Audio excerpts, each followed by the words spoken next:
montez le volume et rendez-vous au premier virage. Et oui, tentative de passage de Roll, ça y est. Ah, il se tente d'accrocher. Voilà. C'était prévisible. C'était prévisible. Les Prost, les champions du monde, s'ils ne réussissent pas, voilà, à repartir. Voilà, c'est là où il peut y aller. Il passe. Et il se touche. Et il s'accroche. Et merde. Okay, Lewis, it's hammer time. Accélère. Toto? Yes. It's called a motor race, okay? Sorry? We went to car racing. This is unbelievable, guys. Can we do this for another 10, 50 years together? On a le droit de faire des erreurs, c'est un principe de base, c'est dans les erreurs qu'on apprend. Quand on fait 2 fois les mêmes erreurs, là c'est qu'on n'a pas appris. Bonjour à toutes et bonjour à tous, bienvenue sur Barbecue F1 chez Barbecue Sport Club. Eh bien, konnichiwa, chers auditeurs, on est au Japon pour parler de ce Grand Prix de Suzuka. Après une petite pause du côté de Barbecue F1, on a peut-être un peu de mal avec la nouvelle réglementation pour produire nos bons podcasts et nos bons barbecues. En tout cas, un énorme merci à vous pour votre fidélité. C'est toujours un plaisir de partager ces moments. Et donc, ouais, on est en direct de Suzuka avec nos experts préférés. Je commence avec Charles Carrefour qui avait prévu ce doublé victorieux d'Antonelli, je crois. C'est ça? Oh ouais. Ou pas. Il fallait parier sur une Mercedes. Dans tous les cas, en ce moment. Effectivement, bonjour à tous. Et oui, j'ai un peu de jet lagué, effectivement. Bon, après, je vais avoir quelques semaines pour me remettre du jet lag avant d'aller à Miami. Mais effectivement, il fallait parier sur une Mercedes encore ce week-end pour espérer avoir une belle semaine devant nous, quoi. Ouais, et puis avec nous aussi autour du barbecue, on retrouve Lance Niol. Comment vas-tu, Lance, après ces deux week-ends avec les victoires d'Antonelli et puis l'actualité foot qui est plutôt sur l'international, pas trop sur le PSG en ce moment. Ouais, c'est le multiplex aujourd'hui, c'est la dernière journée qui attribue les dernières places pour le mondial, donc ça peut être tendu sur quelques terrains, mais non, ouais, je pense comme beaucoup, je n'ai pas forcément vu le Grand Prix en direct et j'ai pu le voir un petit peu après. Merci les replays, merci la technologie de pouvoir nous faire qu'on puisse regarder toutes ces courses en décalé, mais un grand hommage à Sébastien Vittel chez nous qui mène sur la petite application où on fait les différents pronostics. C'est lui qui mène la course pour l'instant. Tout à fait. Alors c'est vrai que un grand bravo à lui. Fut un temps, il nous faisait ses chroniques, les chroniques avec les 5 infos inutiles de la semaine. Mais en tout cas, on pense à lui. C'est lui qui nous a trouvé cette application B-Race, qui est un peu notre juge de paix, parce qu'avant c'était moi qui faisais le tableau Excel avec les pronos, je trafiquais tout. Personne ne le voyait, donc j'étais content. Là, bon, j'étais obligé de prendre triple vainqueur. Voilà, j'étais triple vainqueur en titre du truc, et puis il y a eu un gros problème sur le dernier Grand Prix dans le dernier virage avec la FIA. Problème de batterie. Voilà, c'est ça. Mais effectivement, on est sur B-Race, et comme j'ai déjà dit, si vous voulez nous rejoindre, n'hésitez pas à nous contacter pour suivre Barbecue F1 sur B-Race avec première place de Sébastien Vittel.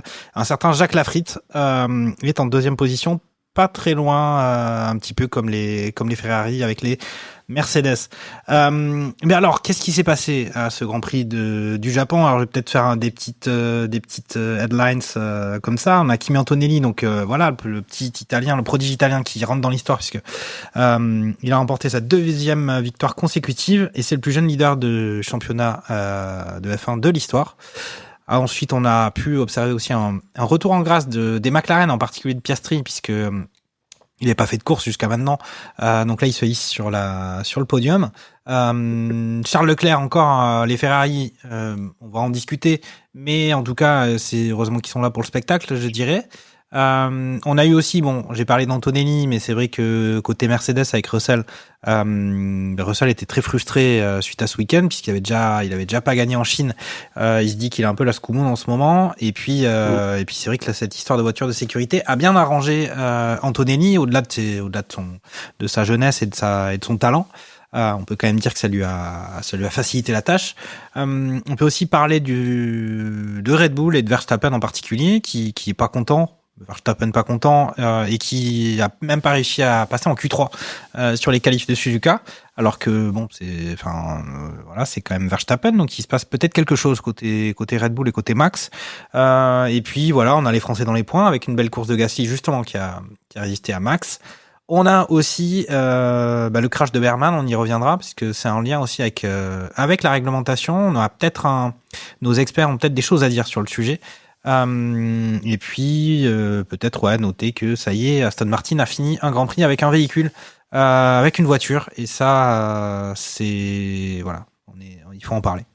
Là on va peut-être commencer avec Antonelli et Mercedes.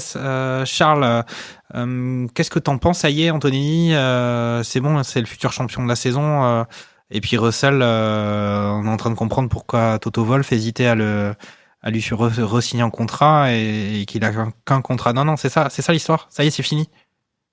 Bah, en tout cas, ça, je sais pas si c'est fini, mais en tout cas, ça a bien commencé.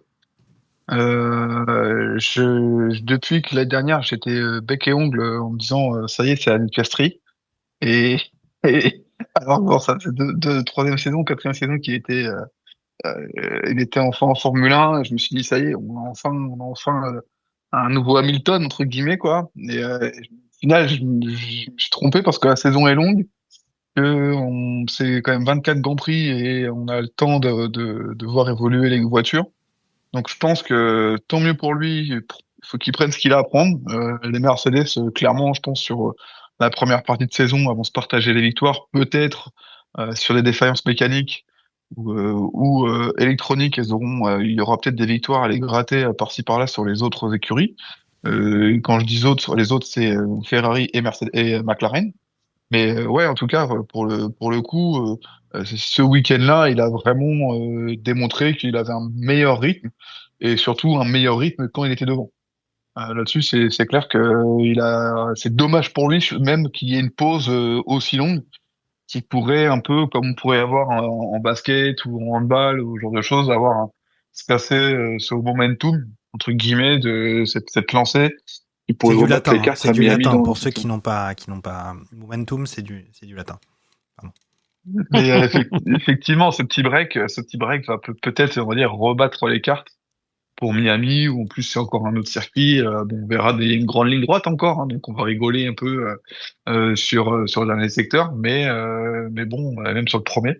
Mais effectivement, je pense que il a fait le plein de confiance, alors que quand on voit en Australie qui se plante en FP3 et tu te dis bon bah la saison, c'est lui qui fait le premier gros plantage de l'année dans un week-end de Grand Prix, et au final c'est à la fin des 3 premiers Grands Prix, c'est lui qui est leader. Donc chapeau l'artiste, hein, pour le moment, il y a pas à dire, et chapeau même Mercedes pour le moment. Ok. Et juste, je vais poser la question à Lens. Est-ce que on fait en théorie des podcasts après chaque Grand Prix, donc à chaque fois on s'emballe, on fait des grandes conjonctures sur la comète et sur les flèches d'argent actuellement. Mais est-ce qu'on peut dire que ça y est, il nous a convaincu de son niveau, Antonelli. Là, on voit quelques départs, on voit des départs ratés, mais on se dit que c'est plutôt côté Mercedes, c'est pas forcément lui. On avait vu une erreur au Grand Prix de Chine justement dans les derniers tours où il avait failli se sortir. On se disait voilà, erreur de jeunesse.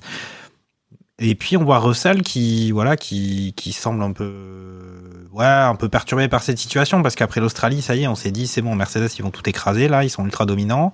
Antonelli il est encore un peu vert, ça sera pas forcément cette saison, puis au final de fil en aiguille, au bout de 3 Grands Prix, on se pose la question, est-ce que tu es convaincu et puis ça y est, ton cœur est pas forcément Ferrari mais italien maintenant? Non, mais non. Le truc, c'est qu'on était déjà convaincu d'Antonelli la saison passée. Il fait fait un très bon début de saison, et c'est à partir du Grand Prix qui se disputait à 10 kilomètres de chez lui, où il y a tous ses copains de classe qui sont venus sur le Grand Prix. Là, il a plongé. Il y a une crise de résultats derrière assez énorme. Donc, espérons pour lui que ça ne se passe pas cette année. Je pense qu'il a pris un petit peu de bouteille. Ils Ça vont ira quand même un petit peut-être peu mettre mieux. un remplaçant pour le Grand Prix à côté de chez lui, histoire de que ça se reproduise Peut-être, pas. on ne sait pas. Peut-être, peut-être. Ok. Mais en tout cas, oui, c'est vraiment intéressant parce que en plus de ça, bah là, deuxième victoire consécutive, deuxième victoire consécutive pas en italien. T'avais pas vu ça depuis Ascari dans les années 50, hein. Parce que pour les plus jeunes, Ascari, c'est pas juste le nom d'un circuit, c'est un vrai monsieur qui a existé. Donc, tu fais quand même deux hat-tricks d'affilée. Dire Paul, meilleur tour, victoire Oui. sur deux grands prix d'affilée. Donc, c'est sûr que ça envoie des très bons signes. Après, je pense que sur Russell, il y a un petit problème au niveau des réglages où je crois qu'il modifie après le libre 3. Et le souci, c'est que quand tu rentres sur les qualifs avec un mauvais réglage, c'est comme pour Verstappen, tu peux pas y toucher, parc fermé, donc tu te traînes les réglages des qualifs pendant la course. Et là, et on voit que Russell, il a pas pu s'en défaire. Donc, est-ce que c'est circonstanciel? On le verra un peu plus tard. Mais en tout cas, ouais. Et je pense que pour beaucoup, et moi le premier, j'avais l'impression que alors, il allait pas y avoir. En plus, à l'époque, il y avait encore 24 courses et pas 22. Est-ce qu'on allait voir est-ce qu'on allait voir une Verstappen d'il y a 2-3 ans où le mec il te remporte 17 grands prix sur l'ensemble. 22 Ça sera et peut-être 3 côté Pérez, etc. Peut-être ça sera, je pense, un petit peu plus compliqué. Donc c'est pas mal. Est-ce que sur une saison il gagnera plus de grands prix que Norris, qui est l'actuel champion du monde? Tout le monde l'a oublié, hein, apparemment, même si les McLaren reviennent bien et on en parlera. Mais en tout cas, ouais, bah, après, je pense ils ont deux bons pilotes. Russell reste quand même au-dessus sur la gestion d'une saison entière, avec après, c'est vraiment ce on peut ne pas reprocher à Russell, et justement le mettre en avant, c'est que c'est un métronome. Le mec, il fait aucune erreur. Alors que Antonelli a tendance, lui, à en faire quelques-unes, mais c'est normal. C'est sa deuxième saison, il est très jeune, 19 ans. On peut pas lui en vouloir. Donc, je pense que sur une saison entière, avoir la capacité à pouvoir tenir, on l'a vu la saison passée, Piastri, il s'est écroulé en cours de saison. Piastri, il était parti pour être champion du monde, et derrière, bah, c'est finalement celui qui a été le plus régulier de la saison qui l'a emporté sur la meilleure voiture, ce qui aide. Là, cette année, bah, les deux pilotes qui possèdent la meilleure voiture, bah, vont se battre, et c'est aussi bien. Ok, on va passer tout de suite. On va essayer d'aller vite parce que pour moi il y a un gros morceau à discuter sur la réglementation nouvelle qui d'ailleurs va possiblement aussi subir des changements puisqu'on sait qu'il se passe des choses en coulisses sur ce sujet. Mais effectivement, on va passer du côté de McLaren qui était vraiment sous l'eau. Ça n'allait pas du tout sur des deux grands prix précédents, alors que on se disait voilà, ça y est, Mercedes. Vous savez bien, fidèle auditeur de Barbecue F1, qu'ils ont un moteur de fusée. Ça fait depuis avant même la nouvelle réglementation, on savait que ça serait le cas. Et on le disait. Et puis voilà, McLaren avec le moteur Mercedes ne s'en sortait pas. La grande blague à dire, c'est que ça y est, Mercedes a enfin communiqué les modes d'emploi. Que dire de McLaren? Effectivement, on voit un Piastri qui est plutôt bien, qualification et course, qui a d'ailleurs aussi bien résisté. Qu'est-ce que t'en penses, Charles, toi, de McLaren? Est-ce que ça y est, Zak Brown, il a décrypté le mode d'emploi? Je sais pas s'ils l'ont décrypté. En tout cas, ce que j'ai pu voir, ils n'ont pas eu visiblement de soucis mécaniques. Enfin, ils ont quand même, je crois que c'est Norris qui est quand même à sa troisième batterie en 3 Grands Prix. La prochaine, il se prend une pénalité, ouais. Donc bon, on le savait, hein, c'est un peu, on n'était plus habitué parce que les moteurs maintenant, à l'époque, pour les 2 dernières saisons, les moteurs pouvaient tenir limite 5-6 grands prix, voire même plus. Donc c'était pas le cas. Enfin, on n'avait plus l'habitude de voir autant de moteurs en panne ou de pénalités tomber aussitôt. Mais effectivement, ils n'ont pas connu le début de saison qu'ils auraient espéré, ça c'est sûr, en venant des doubles champions du monde constructeurs. Bon après, on battait un peu les cartes.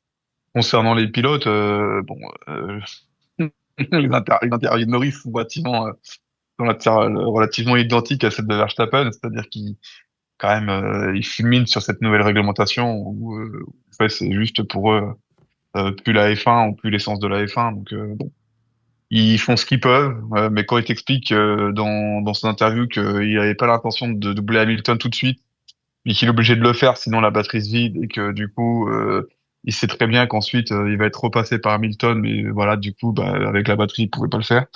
Bah, ça donne lieu à des situations quand même relativement un peu rocambolesques, Non, tout ça. ouais, ouais. Bon, après, je pense on entrera dans le détail de ce qu'on pense nous de la réglementation et de comment le vivent les pilotes et certains pilotes. Après, on peut dire quand même de toute manière, il y a un changement et spontanément, comme le disait très bien Suzanne Lou, on est tous rétifs au changement spontanément. En tout cas, la plupart de. Donc, il faut être capable de différencier le fait qu'il y a un changement et Bah, que quand on arrête de gagner, ben on n'est pas content. On dit c'est la faute du changement. oui, Surtout oui. quand on est sportif de haut niveau et pilote de Formule 1 en particulier.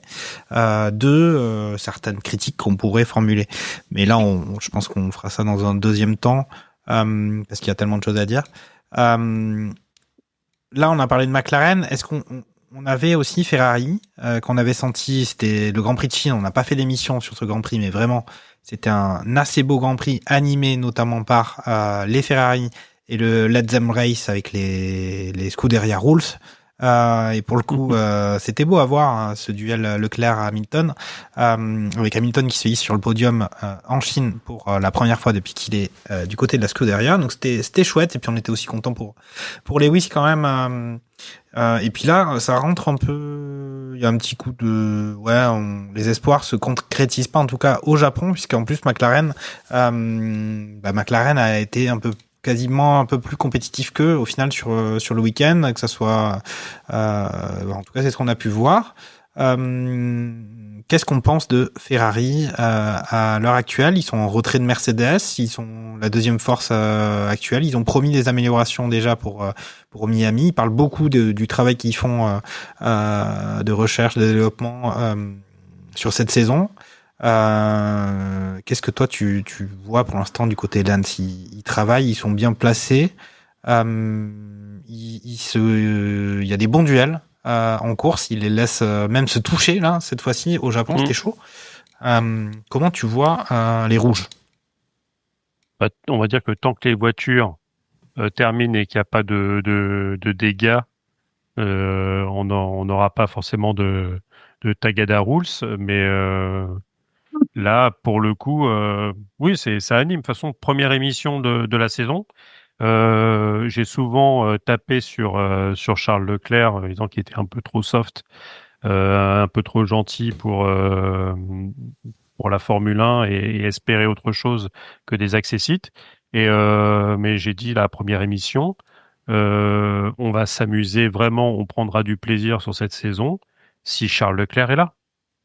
Parce que pour le coup, déjà les Mercedes paraissaient tellement forts que finalement, il y a que lui qui paraissait aller essayer de les titiller, de les embêter, et finalement, oui, essayer de dérégler un peu la machine allemande. Et finalement, ça se vérifie quand tu vois ce qu'il fait avec Russell, sa bataille au Japon, où il se fait passer et derrière, il lui fait un superbe extérieur sur l'enchaînement T1, T2. Voilà, c'est ça que tu veux voir et c'est ça on parlera avec la réglementation, c'est que cette réglementation a tué le samedi et finalement t'offre, alors certains te disent artificiel, mais apparemment les mecs ont oublié de regarder la Formule 1 sur les 10 dernières années parce que on a mis que de l'artificiel pour éviter que Alors, on a faire dit que qu'on allait parler de les tout ça bagnoles plus tard. Je rappelle, Lance, on a dit on parle de ça en détail plus tard parce que il y a effectivement plein de trucs à dire. Mais en tout cas, oui, bah, c'est ce qui est top, c'est que ça bataille, les voitures arrivent à se suivre plus de 2-3 tours en ne détruisant pas leurs pneus. D'ailleurs, les pneus, c'est aussi un des sujets, un des corollaires de la réglementation sur le fait que il faudrait que Pirelli aussi apporte des pneus qui se dégradent plus euh, pour euh, pour animer encore plus la course et mettre un petit peu plus d'aléatoire, de dire cette course, est-ce qu'on fait un ou deux arrêts? Là, on voit que quoi qu'il arrive, c'est un arrêt. Sauf safety car, sauf virtual, et que tu peux remettre des softs qui pourraient tenir quasiment 20 tours, alors que c'était totalement illusoire l'année dernière. Après, il y a encore beaucoup, il y a encore beaucoup à apprendre. ouais. Il y a encore beaucoup à apprendre. Oui, bien Même sûr. les choses sont pas encore complètement optimisées pour aller toucher les limites des différentes pièces, des pneus, etc. Je pense qu'ils ont pas encore, touché ça. C'est ça qui fait que ils ont des marges de sécurité, c'est obligatoire. Oui. Tu commences déjà à bien voir là qu'il y a quasiment pas d'usure sur les pneus. Enfin, si il n'y avait pas une obligation de s'arrêter, les mecs ils tourneraient, ils feraient un Grand Prix sur dur, hein. Sans aucun problème. Ok. Sauf peut-être à Melbourne où tu avais un petit peu de grading, mais sinon tu prends la Chine ou tu prends le Japon, les pneus, je vais pas dire qu'ils pouvaient réutiliser. D'ailleurs, même pour les séances de qualif, ils réutilisaient des trains usés pour refaire des tours. Ouais. Donc au final, c'est ils sont tellement plus lents en virage rapide que au c'est final, ça. ça tape moins Pour la ça. gomme, hein. C'est ça, c'est que tu tapes forcément moins dans la Ok. gomme. Donc tout ça fait que tu as quand même un petit affrontement mais même tu sens qu'il y a un petit revival, ça parlait dans toutes les émissions en plus pour remettre un coup dans la réglementation. Vous avez vu les audiences baissent, oui, sauf dans un pays, l'Italie, où je sais plus, c'est plus 50% d'audience parce que les Ferrari sont là, parce que ça se bat, parce que tu as le petit Antonelli qui est italien, donc les gens veulent regarder le petit phénomène gagner. Donc, alors que bizarrement, Fernando Alonso, qui ne termine pas un Grand Prix, DAZN Espagne dit qu'il y a moins 50 en audience en Espagne. Ouais. Donc voilà. Après, nous en France, on s'en fout. Donc quoi qu'il arrive, là, il y avait une petite baisse. Ouais. Mais même si on pourrait regarder pour Pierre Gasly, Non, je crois que pour Canal, c'est pareil, hein. Je crois qu'on est sur du moins 45 ou un truc comme ça. ouais, je crois que tu as une petite baisse, ouais. Une petite grosse baisse parce que après, les horaires des Grands Prix sont pas forcément oui, ça sur pas le direct, non plus. donc ça veut pas. Après, forcément c'était dire par grand-chose. rapport à la saison passée. Donc, si tu regardes par rapport à l'enchaînement Melbourne, Oui. Chine, Japon de l'année dernière, c'est par rapport à l'année Il y avait dernière. les élections aussi, il y avait les élections municipales. Non, C'est pas faux. Je raconte n'importe quoi. Charles, qu'est-ce que tu t'en penses quoi de cette situation chez Ferrari? Est-ce que on peut être résolument optimiste? Bah, Est-ce que il a retrouvé Hamilton, il a retrouvé son mojo? Vassar, ça y est, il a fait un peu il a façonné l'écurie à sa main. Vas-y. L'année dernière, on était sur beaucoup de promesses, quoi. Ça va aller, l'année prochaine, on est confiant, machin. Et tu te dis, tiens, merde, ils sont sur d'eux parce que quand même, ils sont en train de nous vendre du rêve. Et finalement, ils ont quand même tenu leurs promesses où on a de la chance que si on n'avait pas le pré-start, ils mettraient une pilule à tout le monde, on va dire, au démarrage. Ça, c'est vrai que c'est assez Ils arrivent à quand même être relativement quand même dans les clous sur une bataille, quelques batailles. Bon, on a vu quand même qu'Antonelli, quand il avait personne devant lui, il a quand même pu mettre un peu d'avance à Piastri. Donc vraiment aller être relativement tranquille, même une fois que les Mercedes passaient à chaque fois, ils avaient du mal à les raccrocher. Mais qui vont pouvoir quand même développer et que des améliorations arrivent, qu'il y ait des innovations, on sait que ça va aller dans le bon sens. En tout cas, on l'espère, mais ça a l'air d'aller vers le positif. Donc, il y a une grande chance qu'ils sécurisent au moins un top 3 cette année. qui se battent pour des podiums, chose que l'année dernière c'était quasi impossible parce que c'était trusté par les Mercedes, les McLaren et les Red Bull. Donc, et Max Verstappen. Max Verstappen. c'est pour ça que je dis et la Red Bull. Pardon, je n'ai pas dit et les Red Bull. Mais du coup, c'est vrai que là, on est déjà sur 2 podiums consécutifs. Euh, euh, on va dire qu'Hamilton en a fait un en course au sprint aussi, de mémoire. Donc bon, on va dire qu'ils ont déjà, enfin le bilan est limite aussi bien que la saison dernière, quoi. Alors qu'il y a eu 3 courses. Donc bon, faut pas se réjouir trop vite, encore une fois, parce que comme je le disais, hein, la saison est longue, mais visiblement, il y a pas de problème. On entend très rarement les écuries clientes se plaindre du moteur. On n'a pas eu d'écuries comme ça de dire le moteur il fonctionne pas, tu vois. Même le Mercedes a eu des problèmes avec son moteur. On voit Russell qui a eu du mal avec la mise en grille en Chine, tu vois. Enfin, pour le moment, on faut toucher du bois, hein, mais tout se passe bien chez Ferrari, j'ai l'impression. Mis à part le fait qu'effectivement, il manque un petit peu de puissance sur ce moteur-là pour aller chercher les Mercedes. Ouais. Le jour où ils y arrivent, et ça devrait pas être si loin que ça, hein, parce que visiblement, ils vont utiliser des jetons durant l'année 2026 pour augmenter, ou en tout cas pour faire des upgrades sur leur moteur. Il y a des chances, il y a un monde où ils gagnent cette année et ils gagnent à la régulière et pas avec des défaillances mécaniques. Il y a un monde où Donc, il gagne. moi, j'y crois cette année. J'aime bien cette expression. Il y a un monde où il gagne. Alors, Avec des bientôt, filles. la théorie des cordes, ça sera l'objet d'un prochain podcast sur barbecue astrophysique. On fera un petit pont avec le barbecue F1. Ok. Ben, en tout cas, c'est cool de les voir et puis enfin, ils animent quand même pas mal les courses, les Ferrari. Il y a le coup du départ, c'est toujours assez marrant. Ça fait 3 d'affilée, on se dit ça y est, les Ferrari. Attention au départ. Ouais, 4 avec la course au sprint. Avec le sprint, ouais. Mais c'est assez fascinant ça. Après, on sait que peut-être que les autres trouveront un peu le petit mojo pour débloquer ça. C'est ça qui est bizarre, c'est que ça ne touche vraiment que la Mercedes, parce que les autres voitures avec un moteur Mercedes, ils ratent pas ce départ. On voit comment ils ont mis une pile côté McLaren. Donc ça devait bien se passer. Donc ouais, c'est ça qui est Je pense étonnant, que je pense pour moi, ils se sont juste foirés, hein.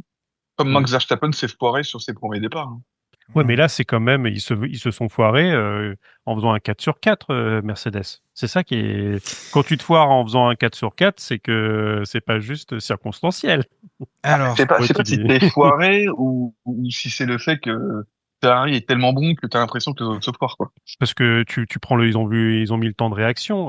Antonelli a un meilleur temps de réaction que Piastri, et je crois que, alors je sais plus si c'est le 0 à 100 ou 0-200, il perd quasiment 1 seconde pour atteindre la même vitesse. Donc c'est vraiment, ils accélèrent, il y a un côté d'embrayage et en fait ça patine. Donc là, il doit y avoir un problème au niveau de la transmission. Mais il y a pas mal, de l'embrayage, il y en a pas mal qui n'ont pas encore trouvé la solution pour ça. Mais après, il y a d'autres il y a tellement de sujets techniques à développer et à avancer que c'est ça quand même qui rend les choses un petit peu intéressantes. Suzanne Lou nous a rejoint depuis. Elle n'est pas au Japon dans notre hôtel capsule avec Charles Carrefour. Elle est ailleurs, dans une autre région, et elle a fini par trouver du réseau. Comment ça va, Suzanne? Bonjour. Écoutez, ça va très bien. Je sais absolument pas où vous en êtes, mais je vais rattraper le train en marche. Alors, on était sur Ferrari, on avait passé Mercedes et McLaren, et on parlait de Ferrari, savoir ce qu'on pouvait en penser. Un peu à chaque fois le même sujet, c'est est-ce que c'est l'année où on y croit un petit peu. Charles Carrefour nous a dit que c'est bon cette année, il serait à minima, ils vont sécuriser une 3e place, c'est ce qu'il nous a dit. Il a même dit qu'il y a un monde dans lequel Ferrari est champion. Donc après on a parlé évidemment de la théorie des cordes. Voilà, c'est ça. Pour moi, Ferrari doit même en dessous de 2e place, c'est une mauvaise saison pour moi, Ferrari. Oui, moi je pense qu'il faut qu'ils finissent P2 à minima. Je pense qu'il y a un monde un peu alternatif où ils peuvent peut-être être champions, mais j'ai quand même il est très alternatif, mais à mon avis ils peuvent faire P2. Et je suis d'accord avec toi. Je pense qu'il faut qu'ils visent la P2, vice-champion du monde. Parce que franchement, c'est pas si mal, hein.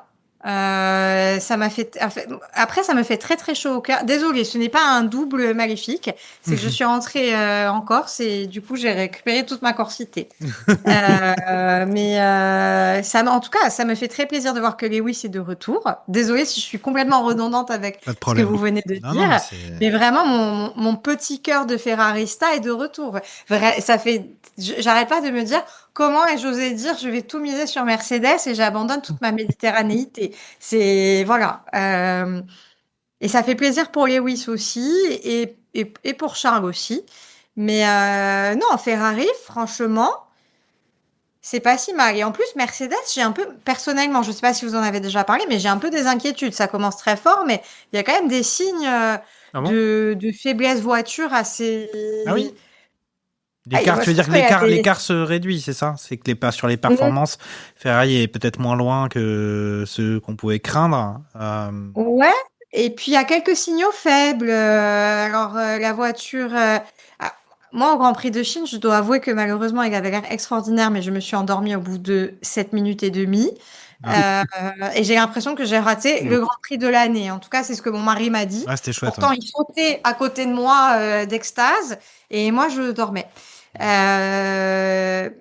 Mais au Grand Prix de Chine, il y a eu quelques problématiques avec la voiture de Russell sur les essais et les qualifs. Là, pareil, en qualification, il disait qu'il avait un problème d'équilibre. Enfin, je sais pas. Peut-être. Alors, peut-être c'est juste qu'il sent moins bien la voiture, que les réglages lui conviennent mieux. Enfin, moins bien.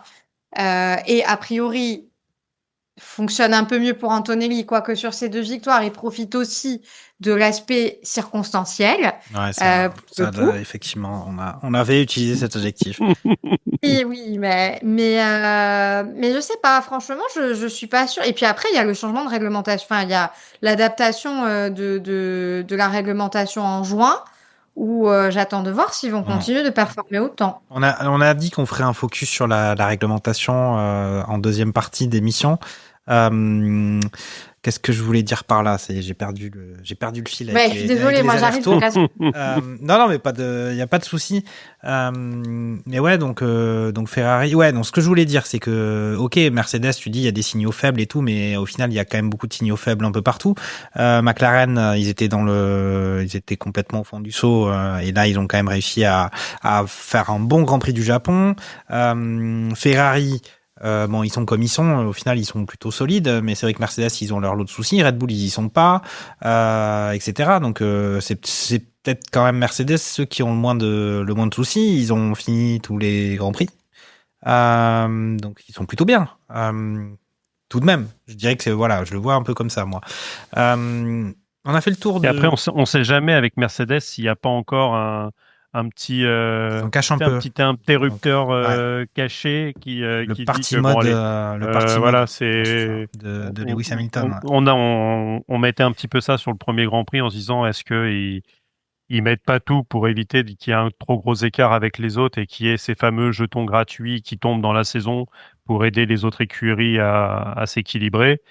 Là, force est de constater quand même que sur les 7 voitures qui arrivent, sur de P1 à P7, il y a 5 moteurs Ferrari, 5 moteurs Mercedes dedans. Donc il y a quand même un très très gros avantage au moteur Mercedes. Oui, mais le moteur est très bon. C'est une belle réussite d'ingénierie, manifestement. Après, on n'est qu'au début de la saison. Je reste et pourtant j'ai très envie de voir George Russell gagner. Voilà, mais je reste un petit peu... Moi, je l'ai mis champion du monde, George. Donc, oui, moi aussi, mais bon, à voir. Et en tout cas, je pense que Ferrari est effectivement un concurrent sérieux. Je suis d'accord avec Charles et Lens. Il y a un monde alternatif où peut-être ils peuvent gagner. Il me paraît très alternatif. Mais Alpine aussi, ça existe aussi dans des mondes alternatifs. Alpine peut faire quelque chose. Ouais, alors on revient toujours au truc. Pour être champion du monde, il vaut mieux avoir 2 pilotes. Alors, moi, je voulais justement, j'ai abordé Alpine puisque justement, on va parler d'eux. Ils ont un moteur Mercedes. Ils sont au cœur aussi il y a Gasly a marqué des points avec cette belle 7e place après avoir résisté à Verstappen pendant une grande partie du Grand Prix. Et puis il y a cet accident avec Colapinto, vous allez en dire ce que vous en pensez, mais qui est peut-être plus en lien avec la nouvelle réglementation que à cause de Colapinto en tant que tel, même si on peut en discuter. Mais en tout cas, on est quand même assez surpris finalement d'Alpine cette saison, puisqu'ils sont pas si loin. Gasly a même dit que c'était la meilleure voiture qu'il avait eue en F1 avec AlphaTauri de sa belle époque. Donc là, j'ai l'impression, est-ce que ça y est, ils ont appris de leurs erreurs, Lens? Ils ont, là pour le coup, c'est vrai que ça me fait mal de le dire, mais question moteur, ça avance. Alors après, il faut 2 pilotes et on voit que normalement ils ont la même voiture avec Colapinto et on a quand même l'impression qu'ils font pas le même sport avec Pierrot. En tout cas, moi je suis content pour Pierre. Il fait, je crois, son meilleur début de saison de sa carrière avec 15 points marqués en 3 Grands Prix. Vous m'arrêtez, mais je sais même pas si Alpine a fait 15 points la saison passée sur l'ensemble des Grands Prix. Donc peut-être un petit peu plus quand même, mais J'avais en tête 17, mais ouais, voilà, c'est ça. Donc là, Alpine, ils sont à 16 points parce que Colapinto en a mis 1. Alpine, ouais, 16 points. Oui, c'est déjà bien parti. Hein. Alpine P5 actuellement au constructeur, à égalité de points avec Red Bull. Tu m'aurais dit ça après 3 Grands Prix en début de saison, je t'aurais pas forcément mais cru. franchement, pour la future vente, donc, ça va être beau. Ah ouais, Christian Horner ou Toto Wolff. J'ai J'ai entendu parler aussi de Toto Wolff qui pouvait possiblement faire quelque chose. Mais t'achètes vite parce que si Alpine devient meilleur, ça va coûter plus cher. Ça les arrange pas là. Il y avait une occasion quand ils étaient vraiment très très nuls. Mais je crois qu'il y a des histoires. Alors, il me semble avoir écouté un truc sur Alpine, sur le fait que, en fait, le groupe Renault veut pas tout vendre. Et par contre, il y a des actionnaires qui ont prévu une vente de leur part dans pas très longtemps, mais ça représente que 30% de l'écurie. Il y aurait une vente de cette partie-là dans un premier temps, avant une vente possible complète d'Alpine. C'est ce que j'ai entendu dire. Donc c'est peut-être pour ça que ça temporise un peu. Après 2 écuries Red Bull, pourquoi pas 2 écuries Mercedes, hein? Oui, bien sûr. C'est-à-dire, dans un sens, si ça choque pas qu'il y ait dans un monde très réduit de la Formule 1 2 écuries Red Bull, moi ça me choque pas si tu as une écurie Mercedes et alors dans le groupe Mercedes, c'est je sais pas, un Daimler et un Mercedes pour faire dans le cocasse. Ok. Vous seriez pas déçu de pas qu'on mette pas en place le Horner Briatore dans la même écurie, ça vous serez pas déçu? Toi qui fais des RH, Suzanne, ça te fait rêver Moi, je serais déçue parce que je pense qu'on raterait une masterclass de management et d'entreprises toxiques. Et puis, où sont les films avec les gros vilains? Exactement. Il faut un bon vilain, il faut un vilain de qualité pour un spectacle de qualité. C'est ce qu'on essaie de faire avec la F1. Mais revenons aux sportifs. Donc Gasly, est-ce que là on voit avec le moteur Mercedes, on les sent peut-être un petit peu mieux. Après, on marche un peu sur des œufs parce que il y a aussi un moment où peut-être que les autres motoristes vont arriver à trouver la clé, ou on sait pas, ou l'adaptation au moteur va se faire sur les autres écuries. Mais est-ce qu'on peut avoir de l'espoir sur qu'on continue à marquer des points? Et puis après on voit qu'une écurie peut arriver à fonctionner avec un seul pilote en effet, mais c'est pas pour la gagne hein, qui sont là Alpine cette année. Qu'est-ce que t'en penses, Charles, toi, d'Alpine? Ou est-ce que toi, t'avais décidé de tirer un trait complet sur Alpine et puis sur l'avenir au sommet de Pierre Gasly? Sur Alpine, rappelle-toi. Ouais, c'est quoi maintenant. Non, effectivement, hein, vu la saison dernière, heureusement heureusement que la voiture est quand même largement mieux. Parce qu'ils nous auraient fait une Aston Martin, ça aurait été vraiment pire. Mais bon, visiblement, ça a l'air de fonctionner cette année. Comme on peut le voir, hein, le moteur Mercedes ne fait pas tout finalement parce que ça permet pas quand même de truster des, des, des premières places ou des podiums comme peut l'avoir McLaren. Donc ça permet quand même d'aller d'être le meilleur parmi les moyens, mais effectivement ça a sûrement aidé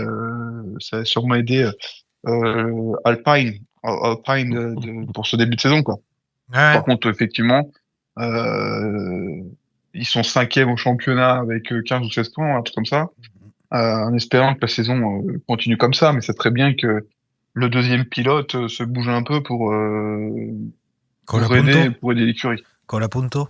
Et puis Voilà, Franco, ok. ils s'y mettent un peu, quoi. Enfin, je pense que le père Briatore va pas lui permettre de faire toute la saison si ça continue comme ça. Même avec toute la bonne volonté du monde, il y a de grandes chances qu'à un moment donné, il y a du monde hein, à l'écurie junior d'Alpine, donc si ça continue, Ouais, il mais risque de. après, on peut imaginer quand même qu'il y a des intérêts financiers qui font que c'est pour ça qu'il reste, parce qu'il allait vachement plus vite avec Ah d'autres. bah, c'est sûrement le cas aussi. Il est hein, pas, mais, il est pas meilleur. Il est pas meilleur que Douane, ce monsieur Colapinto, dans les faits. Oui, mais bon, aucun moment. à profil équivalent et à budget équivalent, je trouve le père Briatore, c'était en mesure de faire un swap, quoi. Ok, on va peut-être faire un petit point sur Red Bull et puis après on enchaînera sur la réglementation. C'est même ça qui peut faire le pont, parce que voilà, Max Verstappen il ne s'en sort pas de cette voiture Red Bull. Il y avait eu des changements sur la saison dernière avec le départ d'Horner qui avait été remplacé par Mekies. Ça avait coïncidé avec un regain de forme incroyable de la Red Bull de Max Verstappen qui avait joué le titre jusqu'au bout. Ça avait été une remontada, mais le terme il commence à être un petit peu usé maintenant, mais en tout cas une remontée incroyable de Max Verstappen qui avait vraiment on l'a dit à plusieurs reprises, quoi. Il y avait pas mal de gens qui aimaient pas trop Max Verstappen, mais il a montré tellement de talent sur la saison dernière, dans un premier temps en ayant des résultats qui dépassaient la qualité de sa voiture, et puis en parallèle les ingénieurs de Red Bull avaient réussi à sortir une voiture qui était au niveau de McLaren sur la fin de saison, on peut le dire. Mais là cette année, patatras, on avait Isaac Hadjar qui avait repris le baquet et qui semble à peu près compétitif, en tout cas par rapport à Max Verstappen, puisque en qualif il fait mieux que tous ses prédécesseurs dans ce baquet maudit, mais ça se concrétise pas trop le week-end et c'est très compliqué. Suzanne, qu'est-ce qui se passe côté Red Bull? Qu'est-ce qui se passe? Max Verstappen, il a dit que si ça continuait comme ça, il rendait son tablier, il allait faire la course avec Brad Pitt dans le sable avec des buggy ou je ne sais quoi.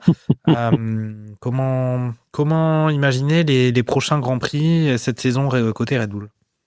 Alors, moi, je suis persuadée depuis déjà un moment que Verstappen va bientôt prendre sa retraite. Je pense que s'il n'avait pas fait une telle saison l'année dernière et surtout une telle fin de saison, il serait peut-être déjà en retraite. Donc là, le fait que la voiture ne marche pas, je pense qu'il a fait. On a vu le changement de comportement. Il voulait être, voilà, il est champion du monde. Il est champion du monde confirmé. Il a même eu le titre qu'il n'a pas eu, mais qui portait toute la légitimité de l'avoir. Il a plus rien à prouver. À mon avis, il va passer à autre chose. Pour moi, il est déjà en train de tourner la page. Après, je pense que juste, Red Bull a. Mais comme Mercedes, la réglementation d'avant, voilà, Red Bull était hégémonique parce qu'ils avaient très bien compris la réglementation précédente. Visiblement, celle-ci, ils ont fait un pari qui n'a pas été réussi. Et je pense que ça va être compliqué. Après, en fin de réglementation, sans doute, ça ira mieux parce que ça reste une écurie qui, même si elle a perdu Adrian Newey, montre qu'elle est solide depuis des années. Ils ont de la ressource, ils ont de l'attractivité. Le départ d'Horner va sans doute aussi aider peut-être à récupérer des gens qui étaient partis et qui pourraient peut-être revenir. Mais ils ont pas pris la bonne orientation et voilà. Donc je pense qu'ils vont jouer, au mieux le P5, P4 peut-être en milieu de réglementation s'ils augmentent. Et c'est à la fois toute la l'intérêt et la faiblesse de la F1. C'est qu'une fois qu'on est parti sur une réglementation avec la mauvaise voiture, d'un côté, ça rebat toutes les cartes et c'est aussi ce qui en fait tout l'intérêt. Après, c'est la traversée du désert quand on n'a pas fait les bons choix au début et c'est toujours un peu un défi. Ça me fait très plaisir pour Hadjar de voir qu'il n'est pas en décalage fort avec Verstappen et je pense que même s'il reste chez Red Bull un temps certain et même si l'écurie ne performe jamais dans cette réglementation-là, le fait qu'il n'y ait pas un écart monstre entre les deux va légitimer ses compétences de pilote, peut-être même pour une écurie après. Il va pas nécessairement faire sa carrière entière chez Red Bull. Mais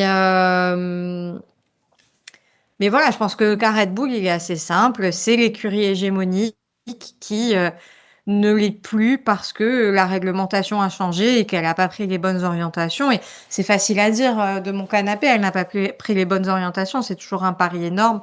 Il y a des heures de boulot, il y a tout un travail d'artiste, d'ingénierie. Et voilà, je veux pas donner l'impression de simplifier ça, mais après, t'as quand même un canapé. Ils n'ont pas le modèle moteur qui marche le mieux. T'as quand même un canapé électrique. Après, moi, de ce que j'ai vu aussi, la Red Bull souffre d'un surpoids relativement important. Oui, Ce que j'ai pu lire, c'est une petite vingtaine quand même de kilos ou un peu moins de 20 kilos. C'est ce qui plombait l'Alpine l'année dernière. Je crois qu'ils ce qui est pas rien, quoi. Donc, ça leur coûte forcément du temps autour à ce niveau-là. T'as beau avoir un moteur équivalent, un dixième avoir 20 autour kilos pour 10 kilos. Énorme, 10 kilos, c'est un dixième, je crois. C'est ce que dans mes indicateurs, mes ratios de mon tableau Excel d'analyste. Parce qu'on parle de Williams. On parle de Williams aussi qui, eux, ils auraient 30 kilos de trop. Et ce qui expliquerait et ils avancent pas. Notamment le problème, et eux, on n'en a pas parlé. C'est pas sûr qu'on passe beaucoup de temps sur eux, mais eux aussi, ils ont retrouvé leur côté insignifiant, en fait. On réoublie Williams comme avant. Ok. Tu voulais dire quelque chose sur Red Bull, Lance, avant qu'on... Non, mais c'est vrai que c'est assez compliqué et de toute façon, c'est quelque chose de assez global. C'est que les pilotes les plus vocaux sur cette réglementation, c'est ceux qui n'y arrivent pas. C'est bizarre quand même la vie, hein.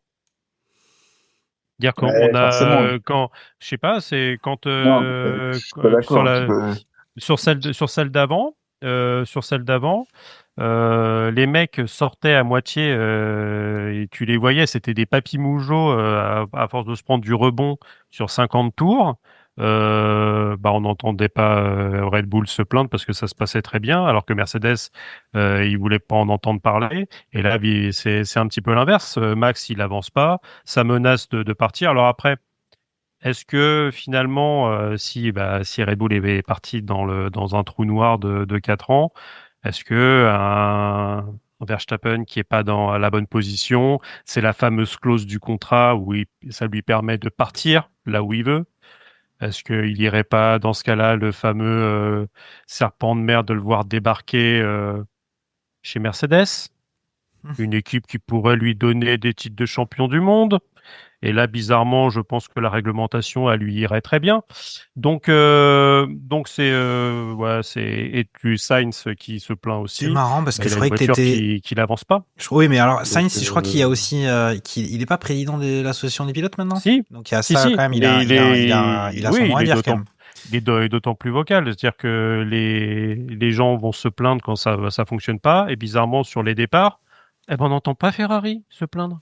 Ah bah oui, ceux qui font les meilleurs départs, je suis con.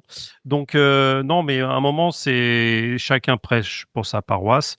Et là, et pour le coup, Red Bull, ils sont en fait, on s'était plus habitué, mais c'est aujourd'hui une voiture du midfield. Okay. Elle est au niveau d'une Alpine. Elle est au niveau. Elle a l'air d'être derrière.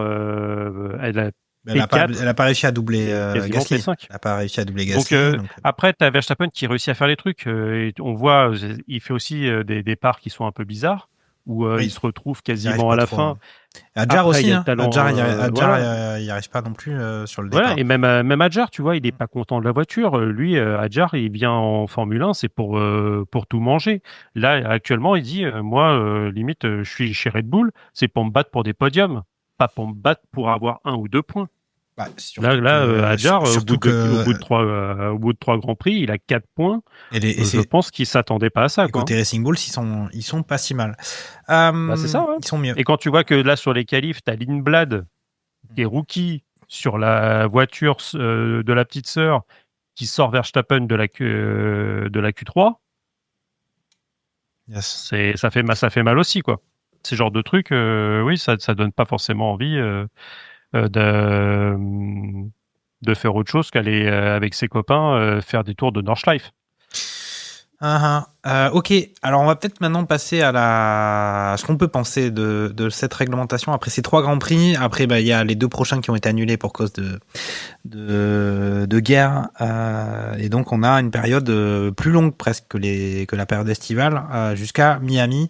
Donc il y a le temps pour les écuries de travailler, il y a le temps aussi pour les écuries de discuter avec la FIA sur peut-être des ajustements possibles, sur un peu, on avait parlé de ces histoires de moteurs avec Mercedes et les taux de compression. On a eu cet accident ce week-end avec Berman et Colapinto, où on avait Colapinto qui était en train de recharger sa batterie, et Berman qui arrivait avec un différentiel de vitesse de plus de 40 km/h à plus de 300. Entre 50 et 90. Alors déjà, rien que sur les datas... les datas sont pas très claires. C'est quand même pas pareil, 50, 90. Ouais, alors moi j'ai entendu plutôt entre 40 et 50, mais bon, au final, alors justement, ça me fait penser à un point que je voulais ajouter à ça, c'est déjà la qualité de la diffusion du Grand Prix pendant le Japon, que c'était pas forcément évident, et en plus la prise en compte justement de cet aspect batterie qui est vraiment prépondérant maintenant dans la course, qu'on ne peut pas... Quand on regarde la course, moi je suis désolé, et vous direz ce que vous en pensez, moi je ne comprends pas la course. On peut pas comprendre la course, on peut pas très bien comprendre que les dépassements, si c'est effectivement maintenant il y a la gestion de la batterie qui rentre en ligne de compte, mais comment la comprendre quand on n'a pas ces indications-là? Visiblement, tel que c'est prévu pour l'instant, on n'aura pas les indications de manière complète et continue sur cette gestion de batterie, donc on peut pas trop... En tout cas, sur une globalité de Grand Prix, on peut se dire, tiens, ils ont une meilleure voiture, ils savent mieux utiliser leur voiture et le pilote, il arrive à mieux gérer sa voiture. Mais quand on regarde la course, tour après tour, virage après virage, pour moi, c'est extrêmement difficile de lire ce qui se passe. C'est assez pénible. C'est Piastri qui a dit qu'il avait enfin compris la réglementation. Et c'est vrai que c'est l'un de ceux qui a le mieux utilisé la recharge. Et donc, je laisse finir, mais c'est vrai que c'est un problème philosophique limite. Quand on discutait du Grand Prix dimanche, moi je disais, mais moi je voudrais qu'il y ait en permanence la batterie de chaque bagnole qui soit affichée et qu'on puisse voir si ils sont en train de charger ou de la vider. Et... c'est un indicateur, mais tu l'as une fois sur 52. Quand tu as les voitures à l'écran et que tu as l'indicateur sur les pilotes, mais c'est vrai qu'il faudrait y avoir, et je crois que ça se fait en Formule E. Je parle sous le contrôle des autres, mais je crois qu'à côté de tous les mecs, tu as le déploiement de la batterie à côté des noms. Mais non. Ah, en Formule E. En Formule E, ouais. Il me semble, mais je veux pas dire de saucisse. Ouais, mais oui, ça existe. En tout cas, ça pourrait exister. Mais bon, voilà, en tout cas, parce que ça fait partie intégrante. La Formule E, c'est oui. du truc, donc forcément, après là, c'est quand même très lié le maintenant. pourcentage restant de batterie, je crois. Oui, mais là, ça le devient en fait dans la réglementation actuelle. Tu as un enjeu quasiment comme en Formule E, et moi, je suis d'accord. J'ai du mal à rentrer dans cette saison parce que j'ai du mal à comprendre les courses. Elle manque de lisibilité pour moi. J'ai du mal à apprécier ce que fait un pilote. Alors, l'accident Colapinto-Birman, effectivement, on se doute bien qu'il est en train de gérer l'énergie quand on voit qu'elles arrivent avec un tel différentiel de vitesse à l'écran. Mais sinon, si je vois juste Colapinto tout seul, si j'ai pas, même avec l'indication de la vitesse, ça donne l'idée d'eux, mais c'est pas une clarté absolue. J'ai essayé de mettre le mode expert Canal+. Ça n'apporte rien de plus en réalité parce qu'il manque ça. Et moi, j'ai du mal, là, dans la réglementation actuelle, ça devient un enjeu de pilotage. Pour le coup, cette gestion de la batterie, c'est un élément, c'est pas qu'un élément technique, c'est un élément de pilotage. Et aujourd'hui, j'arrive pas à apprécier le pilotage du pilote parce que je le vois pas. Et c'est là aussi où peut-être que vous pouvez me c'est contredire, mais dommage. est-ce que ces paramètres de charge et décharge de batterie, en tout cas c'est pas déjà des cartographies qui sont implémentées, Oui, c'est sans pas, doute. c'est pas complètement Si, non plus, apparemment, ouais. c'est pas complètement à la main des pilotes aussi. Donc c'est aussi le sujet qu'on disait sur au départ on disait qu'en fait ils pouvaient choisir, mais en fait ils choisissent pas tout le temps. Donc ça c'est Et il y aussi a des, un. ouais, c'est ça, c'est qu'il y a des problèmes de soft apparemment. C'est Russell qui le disait. À un moment, il avait perdu 30 ou 40 km/h comme ça. C'est Oui, avec limite un point de logiciel, ouais, ouais. c'est limite la voiture qui a. C'est la voiture ou la programmation d'avance. C'est Ouais, ça. oui. C'est extrêmement dangereux. Tu imagines, tu perds 40 km/h sans avoir la main dessus. Dans ta gestion d'un dépassement, d'une action, c'est potentiellement extrêmement dangereux. Bah, et à Melbourne, tu as eu l'inverse, où apparemment, sur certains virages, notamment c'est ce qui envoie Max Verstappen au tas, c'est que d'un seul coup, tu as un surplus de puissance qui arrive et qui fait que bah, les roues derrière, ça Oui, patine ça et tu décolle. perds la bagnole. Mm. Et donc, oui, c'est dans les deux sens. Après, je pense que c'est comme on disait précédemment, il faut différencier le changement, donc qui demande aussi de l'adaptation et de la prise en main par les pilotes. On peut aussi imaginer que Antonelli, qui est un jeune pilote, c'est peut-être plus facile pour lui de saisir des changements aussi importants que cette nouvelle réglementation, à la différence Oui, parce peut-être qu'il n'a pas des autres. de changement. Voilà, Ouais. c'est ça. Pour lui, de toute manière, c'est du changement, donc c'est peut-être plus simple. Mais donc il y a cette gestion du changement, que ce soit par les pilotes et par les écuries. Et après, il y a, on va dire, certains travers qu'on peut considérer de cette nouvelle réglementation aussi. Et on ajoute en plus sur ça la lisibilité pour le spectateur, parce que on dit la FIA, ils font ça parce qu'ils veulent vraiment que ça devienne un pur spectacle. Mais en même temps, si on comprend pas ce qui se passe, moi à 7 heures du matin, j'étais pas avec une pinte de picon en train de regarder le Grand Prix. Donc j'ai quand Bah, même ça m'intéresse de comprendre ce qui se passe. Donc je sais pas, qu'est-ce que vous en pensez vous de tout ça? Est-ce que c'est la résistance au changement ou est-ce qu'il y a des petits trucs à modifier ou est-ce que c'est bon, on va tous passer à regarder des fléchettes? Charles, qu'est-ce que t'en penses? pour moi, pour l'aspect course, en soi, le- là-dessus, j'ai pas vraiment trop galéré à comprendre un peu comment ça fonctionnait. Je vais pas vous cacher que moi là-dessus, ça allait plutôt. J'ai pas le sentiment que c'est chiant à mourir. Le seul truc, effectivement, c'est qu'il y a un delta parfois un peu. Enfin, il y a un delta quand même énorme entre certaines voitures et du coup, bon bah, le spectacle est entre Ferrari pour le moment quoi. Ça fait 3 grands prix où grosso modo c'est les 5 premiers tours les plus intéressants et la bataille Ferrari par la suite. Donc bon, sur les 50 et quelques tours, encore une fois, on arrive où bah, on veut plus de bataille en course, mais bon, on sait très bien qu'une fois que le premier a repassé en tout cas les Mercedes ont repassé la Ferrari, il y a plus trop de suspense quoi. Ouais. Et encore heureusement que les Ferrari prennent des bons départs, ce qui permet de relancer un peu le suspense. Mais moi le plus dur je trouve c'est vraiment en qualif quoi. Où je trouve que c'est là où souvent tu pouvais essayer de taper des records ou en tout cas il pouvait y avoir vraiment cet effet waouh de la F1. Alors que je trouve on a perdu un peu ça. Où on a l'impression que, enfin, là sur le 130R, c'est limite, enfin, des voitures assez classiques de GT ou ce genre de choses pouvaient atteindre ces vitesses-là dans le 130R, quoi. Donc, quand on voit certaines vitesses de passement dans les virages, bah, là-dessus, je me dis là, c'est un peu dommage, quoi. Alors que bon, en course, on soit que les mecs ils aillent à 300 ou 270, bon, je m'en rends moins compte à l'écran. Et si je peux avoir un peu de spectacle, tant mieux, quoi. Mais là-dessus, ça m'a pas choqué plus que ça, quoi. Ok. C'est juste que il y a des deltas énormes pour le moment de puissance, en tout cas dans les écuries, qui fait que bah, le spectacle, on ne l'a pas vu entre les Mercedes, on l'a vu qu'avec les Ferrari, on l'a pas encore vu avec les McLaren, on le voit un peu dans le mille de temps en temps, mais ça reste anecdotique dans le mille quoi. Donc, Après moi je hâte de voir la suite, mais bon, pour le moment, j'ai pas.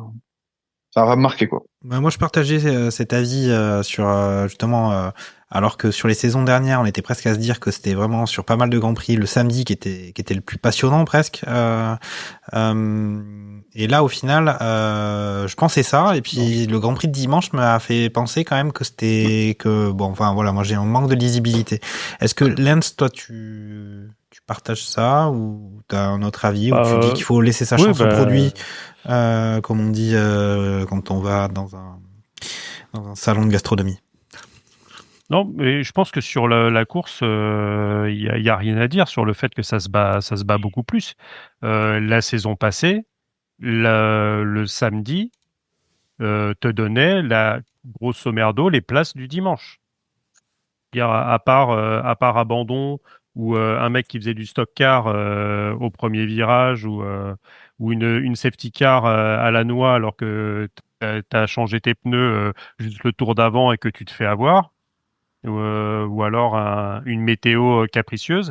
Rappelez-vous, là, enfin, sur les dernières saisons, on avait des bons grands prix quand on avait des conditions dantesques. Il y avait de la pluie et des trucs comme ça rebattait les cartes. Sinon, c'était chiant comme la pluie. Là, on a quand même une bataille jusqu'au bout. Alors, merci la réalisation, hein. On ne sait pas. On apprend juste à la fin finalement que Leclerc devance Russell de 5 dixièmes, parce que la réalisation te montrait l'arrivée de Antonelli, mais on s'en bat les reins en fait. Tu laisses la bataille P3, P4, tu mets la petite lucarne en haut où tu as Antonelli qui passe la ligne avec Jack Black qui agite le drapeau à damier, et voilà. Pareil, on a eu jusqu'au bout Verstappen qui a essayé de passer Gasly. Ça, tu l'avais la saison passée si tu avais un safety car à 3 tours de l'arrivée, hein. Là, pour le coup, la safety car, elle est en début de Grand Prix. C'est-à-dire que pendant tout le reste, pendant les 2 tiers de la course, tu as quand même des places dans les points qui se jouent à quelques dixièmes. On a vu aussi les passes d'armes avec Russell, Leclerc pendant pas mal de temps sur la course. Ça s'est passé, ça s'est repassé. Melbourne, 3 fois plus de dépassements. Alors moi, on me dit c'est de l'artificiel, peut-être. Mais l'artificiel, il est mis en Formule 1, ce que je disais tout à l'heure, depuis un certain temps. On fait de la gestion on fait de la gestion d'énergie. Moi, la Formule 1, j'appelle ça un sport d'épicier depuis quand même plusieurs saisons. On a quelques émissions où je le dis. Parce que les mecs, ils géraient leurs pneus, ils descendaient de la bagnole. Verstappen, il avait une clope au bec, hein, limite. Donc, on l'a souvent dit, le coude sur la portière, en cruising, en conduisant d'une main. Donc, il y a rien qui change au final. C'est toujours de l'adaptation. Okay. Là où il peut y avoir des choses, et j'entends quand même, parce que la majorité des pilotes le disent, il peut y avoir des problèmes de sécurité. J'entends. Là, par exemple, sur Colapinto, il fait comme moi. Après, il y a aussi les biais de confirmation qui font que les gens se jettent dessus pour encore plus taper sur la réglementation. Généralement, c'est ceux qui l'aiment pas. Colapinto, j'ai été content que Jacques Villeneuve dise c'est sa faute. C'est pas la faute du moteur, c'est pas la faute de la réglementation. C'est l'endroit du circuit à Suzuka qui est où tu as limite la place pour 2 bagnoles qui passent l'une à côté de l'autre. On regarde quand c'est l'arrivée sur Spoon et le Spoon Curve derrière, c'est une partie. Suzuka, il est présent dans quasiment tous les jeux vidéo qui existent, aussi bien Formule 1 que Gran Turismo. Prenez une bagnole, vous verrez que les deux, elles passent ric-rac. C'est-à-dire qu'il n'y a pas un monde où il y a 3 voitures qui passent en même temps. C'est ça jamais. Jamais, il n'y a jamais 3 voitures. Ouais. Donc, le gars, il sait qu'en plus, il est en récupération, parce que je pense que sur son volant, il est quand même au courant. Ça doit clignoter dans tous les sens. Ça doit être un sapin de Noël, le machin. Le mec, il fait un geste pour éviter que le gars, il passe. Bah ouais, comme toi sur la route, si t'as un différentiel, t'es sur la voie de gauche, t'as un mec qui est la voie du milieu, il commence à te faire un truc alors que t'as un gros différentiel, et encore là on parle des fois de 10-20 km/h, déjà là t'as envie de mettre un coup de volant et tu peux finir dans un platane. Après les analogies aux situations de conduite quotidienne par rapport au Grand Prix de F1. Colapinto fait n'importe quoi sur le truc, donc c'est je suis pas d'accord, moi. Je suis pas d'accord. Donc, Pour moi, il fait de la récupération. Pour moi, il fait de la récupération. il fait de la récupération avec un coup de volant sur la gauche? Il va un peu à Non, gauche. son coup de volant, c'est pour libérer. Enfin, en gros, pour moi, hein, il a pas besoin de mettre un coup de volant aussi fort à droite pour éviter Ah de non, il le taper met dans sur les la gauche, pneus. hein. Il est sur la droite, il Mais revient sur le centre de la piste. je finis mon propos, mais il libère l'angle en allant en milieu de piste pour éviter d'aller taper dans les pneumatiques. Il y a tellement un delta, je pense, comme il se rend compte au moment où il fait ça que le père Berman, il est dans le rétro, alors qu'en fait, la seconde d'avant, il n'y était pas. C'est trop tard. C'est pour ça que je pense que la direction de course, juste que c'est un incident et pas la faute de Colapinto. Ok. C'est pas, il y a un angle mort. De toute façon, il arrive, il voit pas, il met un coup de volant, il est dans le rétro. Donc, quand- enfin, à moins que Moulingé lui ait dit, il arrive et qu'il fasse exprès, j'ai pas eu la radio. On connaîtra Mais pas en la tout vérité. cas, On nous cache tout. On nous cache tout. On nous cache tout sur les moteurs. On nous cache tout sur Je plein de pense choses. quand même qu'il veut. Moi, tous les gens disaient, Comment bah, veux-tu il a mis un coup de volant pour éviter que le mec y passe. Ah oui, mais c'est vrai qu'avec ce gros différentiel-là, Bah oui. Berman, Comment veux-tu il est obligé d'aller dans la. Comment veux-tu Mais il dans sait ce cas, très bien on va leur demander Vas-y, de tenir leur ligne sans jamais faire quoi que ce soit, parce que de toute façon, il peut y avoir à n'importe quel moment un différentiel de vitesse important. C'est ça aussi le sujet. Donc c'est pas il y a non que plus- finalement sur ce truc-là, normalement, tu as le droit de faire un coup, mais t'as pas le droit d'en faire plusieurs. Mais avec ce différentiel-là, c'est les fameux trucs de la conduite erratique, ce qui veut tout et rien dire en Formule 1. erratique. Parce que tu mets ce que tu veux derrière. C'est quand la derrière police ça. t'arrête. C'est quand la police t'arrête, ils disent pourquoi vous m'arrêtez, Oui, mais- conduite erratique. Donc, On va laisser. donc, ouais. On va laisser Suzanne, ce sera peut-être le juge de paix sur cette question de Colapinto La voie de la et sagesse. de réglementation. Peut-être. Je dis peut-être, Non, mais attention. effectivement, en fait, je pense que vous avez tous un peu raison. Moi, tel que je l'ai vu, c'est que, effectivement, je pense que Colapinto, il essaie un petit peu de défendre sa place, mais enfin, c'est quand même aussi le but en Formule 1. Si maintenant, quand ils font de la récupération, il faut qu'ils se rangent sur le côté comme un retardataire immédiatement, bah voilà, ça pose aussi question. Et après, je suis assez d'accord avec Charles. Je pense que le moment où le différentiel de vitesse, il est tellement fort, ça se joue en quelques secondes, qu'il n'a pas nécessairement le temps d'apprécier à quel point Bierman va arriver vite. Et comme Bierman n'a pas non plus le temps, d'un seul coup, la voiture surgit devant lui. Enfin, c'est quand même, on parle de, parce que même s'ils ont un gros écart de vitesse, à ce moment-là, ils roulent tous les deux quand même très vite. Si on reprend l'analogie de la voie de gauche sur l'autoroute. Donc oui, il aurait mieux valu qu'il se range sur la droite. Mais il avait peut-être l'impression que Bierman allait passer, En plus, de l'autre côté, Il n'y a pas la place. à l'intérieur. il Enfin, aurait, voilà, il- c'est il aurait dû pas... s'en rendre compte, Bierman, Colapinto était immatriculé 75 en plus, donc il a dû prévoir. Il aurait pu anticiper Non, que c'était 13. une Moi, condition. Non, j'ai vu 13, moi. Donc. Il a le volant, il a le volant à droite, hein. C'est une Alpine. Il est pas immatriculé 75. Mais oui, donc enfin voilà, je pense que c'est pas si simple et honnêtement, ça pose des vraies questions sur la façon de défendre parce que c'est pas parce que tu es en récupération d'énergie que tu ne dois plus défendre. Enfin, en tout cas, sinon c'est vraiment contre nature par rapport à l'exercice. Pour autant, ça pose des vraies questions de sécurité, de légitimité. Enfin, est-ce que quand tu es en récupération d'énergie, tu te retrouves comme un retardataire à devoir laisser passer l'autre? Enfin, tu vois, derrière, on peut aller très très loin sur des questions de stratégie, de sécurité, de mélange des deux. Mais je pense que effectivement, c'est un fait de course en fait, un fait de course qui est lié à la réglementation, peut-être à une décision un peu malheureuse de Colapinto qui aurait pu se ranger ailleurs. Mais voilà, enfin c'est après normalement si tu es au ralenti parce que tu as une panne de moteur ou un incident moteur, tu te ranges. Et ça tu te fais sanctionner si tu ne le fais pas parce que c'est dangereux. Là, on voit qu'AFIA ne le fait pas, mais sans doute elle se questionne dessus parce que enfin, je veux dire, il s'est pris un crash à 50 G quand même, Bierman. Ça aurait pu être dramatique. Heureusement, il a pas la jambe cassée, mais il aurait pu sortir avec la cheville broyée. Et là, t'avais un athlète au tapis pour plusieurs mois, voire toute la saison. Donc, ça aurait peut-être fait qu'on ait abordé les choses différemment. Mais Mais derrière, pour moi, il y a un vrai sujet de réglementation et peut-être un trou dans la réglementation. Considérant que tu as un différentiel de vitesse énorme quand tu récupères l'énergie, est-ce que ça veut dire que tu n'as plus le droit de défendre? C'est pas illégitime à poser comme question à ce moment-là. Mais de fait, ça introduit des biais stratégiques bien sûr. extrêmement forts parce que tu deviens vulnérable.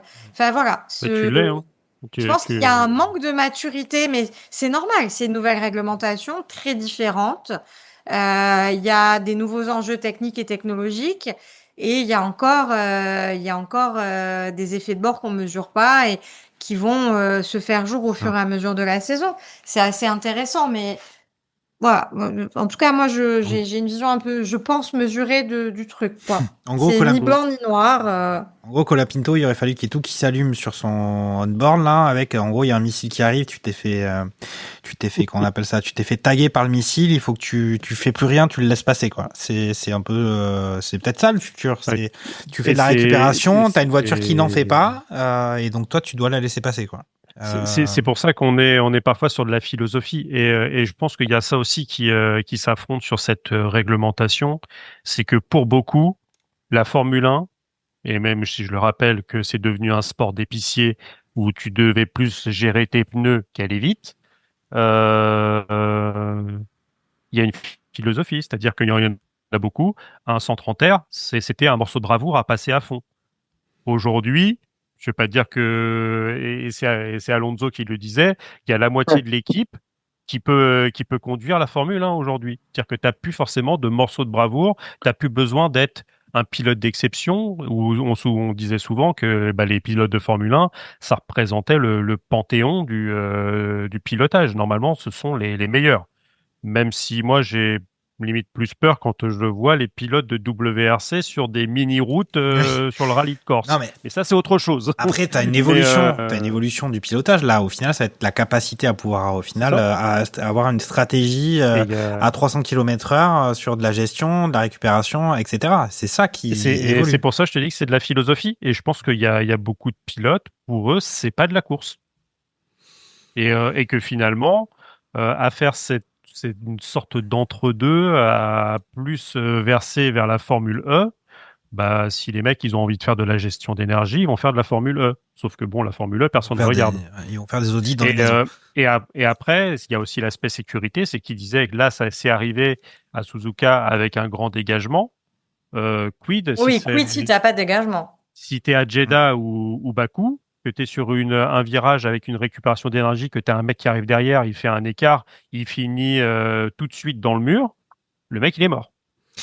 Donc, là, on peut entendre l'aspect sécuritaire et de faire attention, et c'est ce que disent les pilotes.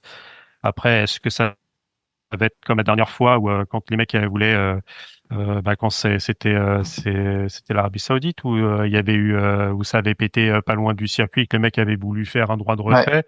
On leur a dit vous êtes gentils, vous faites un droit de retrait, vous rentrez plus dans une voiture. Bon ok. Oui, mais alors attends, non, mais là c'est pas pareil parce que il y avait aussi un enjeu quasiment géopolitique de relation en tout cas avec l'Arabie Saoudite, l'image, l'atteinte réputationnelle de l'Arabie Saoudite, les relations de la FIA et de l'Arabie Saoudite. Enfin, tu vois, tout de suite, tu rentres avec un tiers, peut-être même les États-Unis derrière. Enfin, tu rentres avec des tonnes de choses qui sont très extérieures à la Formule 1, qui font que, alors oui, bien sûr, en termes strictement protection du personnel et des spectateurs, poser énormément de questions. Après, eux, ça leur arrive tous les jours d'intercepter des missiles de Houthi là-bas. Donc, voilà, c'est pas une guerre, c'était une opération spéciale. Une opération spéciale. Mais là, tu es sur un problème de sécurité FIA avec la FIA, intra-FIA. Donc, pour moi, les deux solutions, c'est pas complètement comparable. En tout cas, j'espère que les pilotes seront associés parce que oui.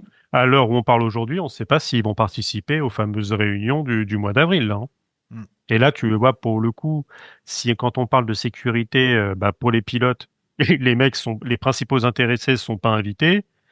Ça envoie un certain message quand même. Ouais. Ok. On a fait notre point réglementation. Est-ce que vous avez envie d'y ajouter des choses ou de parler d'autres sujets qu'on aurait pu ne pas noter? On n'avait pas parlé de ce Grand Prix de Chine où il y a eu cette lutte, ce mano à mano Leclerc-Hamilton avec un Hamilton qui se mettait sur le podium. Il y a peut-être des points que vous aviez envie d'évoquer qui ne l'ont pas été. Charles J'espère juste que ils vont pas se mettre au tapis tous les deux à un moment donné. Et que ça restera à ce niveau-là de bataille. Ferrari n'a rien à gagner, en tout cas, à mettre les deux voitures au tapis. Donc, qu'ils se battent, c'est cool, mais pas plus, quoi. S'il vous plaît.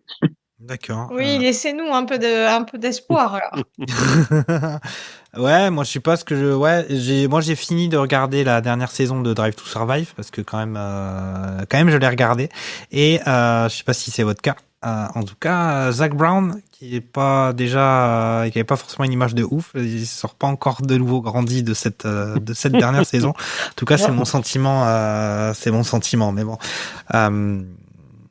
voilà, après c'était pas désagréable à regarder quand même. Je suis bloquée à l'épisode 2, en fait. Je me suis endormie tellement de fois devant mais je suis très fatiguée en ce moment, que du coup, je n'avance pas et j'ai un peu mis de côté. Mais ça m'avait l'air, les 2 premiers épisodes m'avaient l'air mieux que les 2-3 saisons précédentes.